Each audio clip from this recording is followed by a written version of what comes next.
নিশ্চয়ই আমি ট্রেলার দেখেছি, তুফানের খুব ভালো লেগেছে। অফকোর্স মানে আমি তার দেশে গিয়ে কাজ করছি, সে এখন আমার দেশে আসবে, অফকোর্স।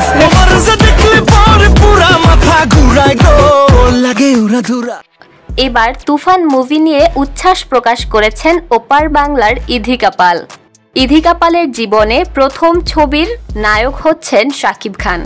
দেখা যায় শাকিব খানের সব ছবিরই খোঁজ খবর রাখেন তিনি এবং খুব উচ্ছ্বাস সহকারেই সেটি বলেনও। তুফান নিয়েও দেখা গেল এর ব্যতিক্রম কিছু নয়। ইধিকা পালের কাছে জানতে চাওয়া হয় তুফান ছবির ট্রেইলার, টিজার কিংবা গান তার কাছে কেমন লেগেছে। খুবই সানন্দের সাথে তিনি বলেছেন তার কাছে চমৎকার লেগেছে। আমি ট্রেলার দেখেছি, তুফানের খুব ভালো লেগেছে, আর শাকিব খানকেও খুব ভালো লাগছে দেখতে, মিমিদিকে খুব সুন্দর লাগছে দেখতে। ইধিকা পালের কাছে জানতে চাওয়া হয় শাকিব খান যদি কলকাতায় যায় তাহলে তার সাথে দেখা করবেন কিনা। ইধিকা পাল উত্তরে জানিয়েছেন, আমি তার দেশে গিয়ে ছবি করেছি, এবার তিনি আমার দেশে এসে ছবি করবেন, বিষয়টা খুবই আনন্দের এবং ইধিকা অবশ্যই শাকিব খানের সাথে দেখা করতে আগ্রহী হবেন।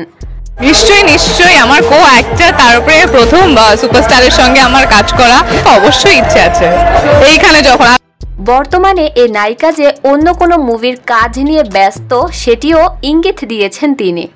ইধিকা পালের একটা জিনিস কিন্তু খুবই পজিটিভ, তার মুখে সব সময় হাসি লেগে থাকতেই দেখা যায়।